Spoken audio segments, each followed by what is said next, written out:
छात्रों, आज हम आपके समक्ष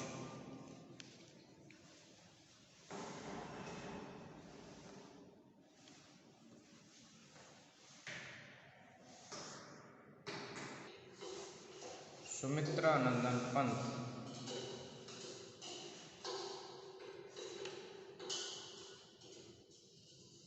की चर्चा करेंगे, क्योंकि सुमित्रा नंदन पंत के लिए प्रकृति का सुकुमार कवि कहा जाता है।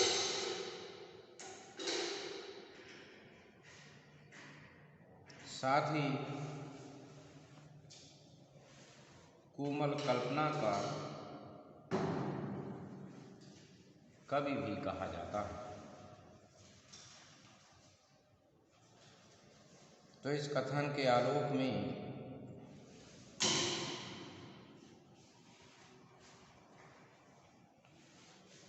आज हम सुमित्रा नंदन पंत के काव्य की पड़ताल करेंगे।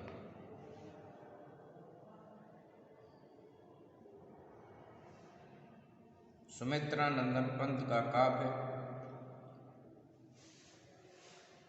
उनके कोमल व्यक्तित्व की भांति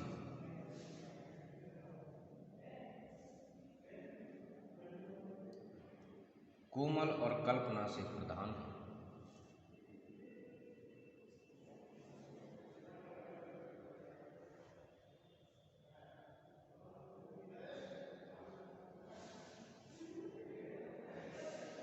और उनकी कोमलता होने का प्रमुख कारण उनमें कल्पना में सदैव वेदना का होना माना जाता है। आपका हृदय सदैव करुणा से आप्लावित रहा और उसी वेदना ने उनकी कल्पना शक्ति को आगे बढ़ाया।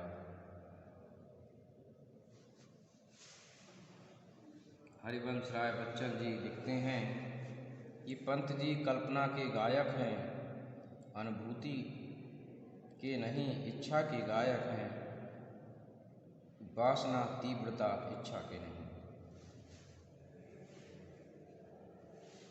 आपकी कविताओं में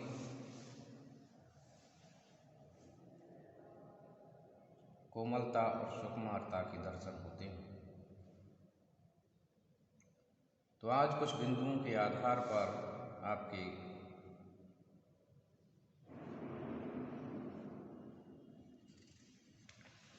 काव्य को देखेंगे। तो सबसे पहला बिंदु है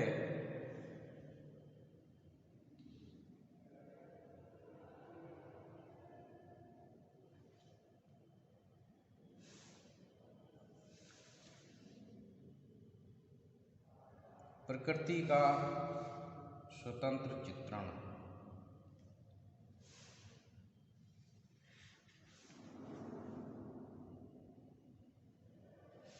सुमित्रा नंदन पंत के काव्य में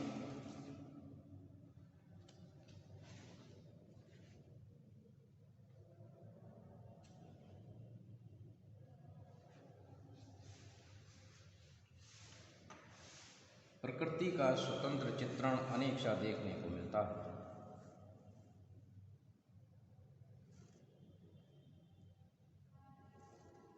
आधुनिक काल में प्रकृति वर्णन में कुछ नवीनता आई है।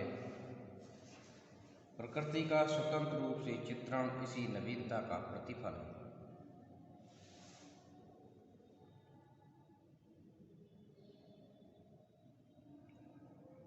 जब आप लिखते हैं कि पावस ऋतुति पर्वत प्रदेश, पल पल पर्वत प्रकृति वेश, मेखलाकार पर्वत अपार, अपने सहस्त्र सुमन काल आलोक रही है बार बार। नीचे जल में निज महाकाल, जिसके चरणों में पड़ा ताल, दर्पण सा फैला है विशाल। तो ये उनकी स्वतंत्र चित्रण की ओर भी संकेत दिया गया है। उसके बाद प्रकृति का श्रृंगारिक चित्रण। छायावादी कवियों ने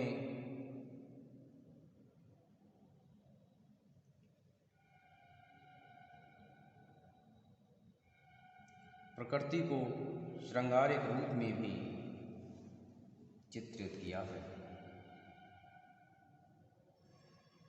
ये प्रत्येक स्थान पर प्रकृति को प्रियतमा के रूप में चित्रित करते हैं और कहीं कहीं तो उनकी दृष्टि प्रकृति के प्रति काफ़ी श्रृंगारी हो जाती है। पंत जी लिखते हैं कि वसुधा के उरोज शिखरों से खिसका चल मलयांचल, सरिता की जामों से सरका लहरा रेशम सा जल। इसमें श्रृंगारिक चित्रण देखने को मिलता है। उसके बाद हम नारी रूप में प्रकृति को देखते हैं। नारी रूप में भी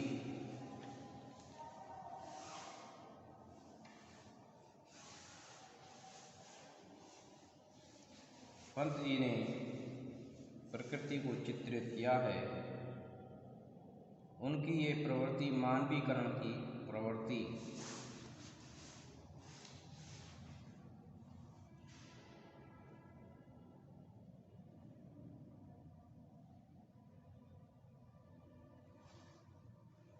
को प्रस्तुत किया है और आपने प्रकृति का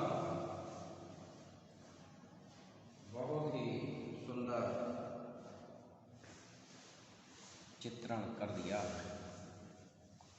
जब आप लिखते हैं कि शांत स्निग्ध ज्योत्सना उज्ज्वल अपलक अनंत नीरव भूतल, सैकत सैया पर दुग्ध धवल, तनवंगी गंगा ग्रीष्म विरल, लेटी है श्रांत क्लांत निश्चल।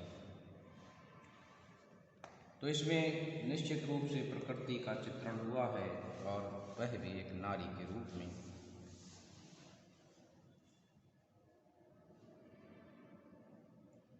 उद्दीपन रूप में प्रकृति।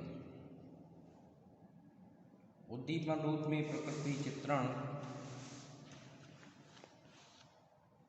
करना प्राचीन परिपाटी रही है।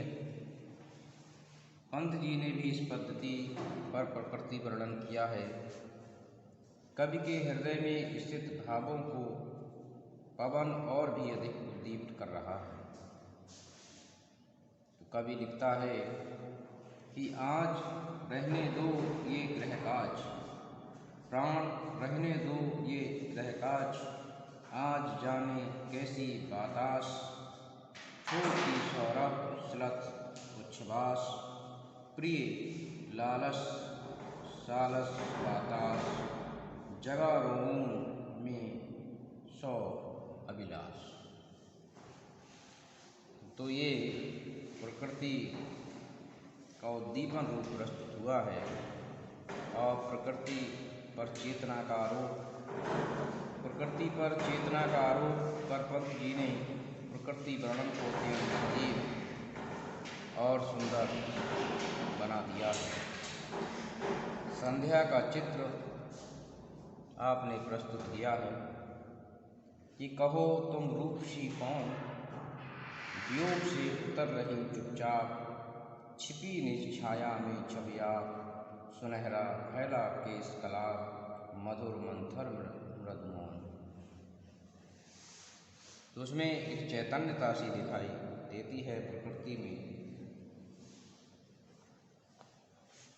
उसके बाद प्रकृति के प्रति जिज्ञासा भाव भी देखने को मिलता है। प्रारंभ से ही कवि प्रकृति के प्रति जिज्ञासा मूलक रहा है। वीणा में निम्नलिखित पंक्तियाँ उनकी इसी ओर संकेत करती हैं कि उस फैली हरियाली में कौन अकेली खेल रही माँ, सजा हृदय की थाली में। तो ये उसमें एक जिज्ञासा है कि आखिर कौन है जो उधर खेल रहा है। प्रकृति और प्रतीक विधान छायावादी कवि होने के कारण प्रतीक पद्धति का उनके काव्य में अभाव नहीं है। उन्होंने अधिकांश प्रतीकों को प्रकृति के क्षेत्र से चुना, लहर का प्रतीक रूप में चित्रण किया है कि जीवन की लहर लहर से हंस खेल खेल रे नावे, जीवन के अंतराल में निज बूढ़ बूढ़ रे नावे। तो इस प्रकार से ये प्रतीक रूप में प्रस्तुत किया गया है अलंकार और प्रकृति। पंत जी ने अलंकार विधान हेतु नए नए उपमान प्रकृति से लिए हैं। पुरानी परिपाटी से चले आ रहे उपमानों को भी उन्होंने ग्रहण किया है और नवीन उद्भावनाएं भी की हैं कि नील कमल सी हैं वे आँखें, चरण कमल से अर्पित कर मन, फैल गालों में नवीन गुलाब सी। उसके बाद हम उपदेशक और नीतिगत रूप में भी प्रकृति को देख सकते हैं। उनकी नौका विहार, एक तारा, झर गई कली आदि रचनाएं, इसी प्रकार की रचनाएं देखने को मिलती हैं। प्रकृति के क्रियाकलापों को देख कर कवि उपदेश ग्रहण करता है और उच्च जीवन के निर्माण के लिए नीति निर्धारित भी करता है।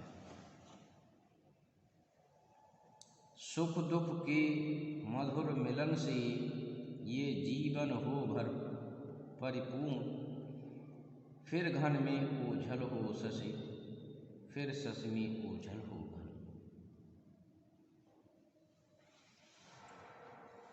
इसके पश्चात प्रकृति का सूक्ष्म निरीक्षण भी हम देखते हैं कि प्रकृति का सामीप्य प्राप्त होने के कारण उनकी दृष्टि प्रकृति के सूक्ष्म उपादानों और क्रिया व्यापारों तक गई है। वे ऐसी वस्तुओं की ओर दृष्टिपात करते हैं जो साधारण व्यक्तियों की पकड़ से बाहर है। जब आप लिखते हैं कि निश्चल जल के शुच दर्पण पर बिंबित हो रजत पुलिन निर्झर, दूहरे ऊंचे लगते क्षण। तो इस प्रकार से यदि हम देखें तो आपने प्रकृति को विविध रूपों में प्रस्तुत किया और आप प्रकृति के सुकुमार कवि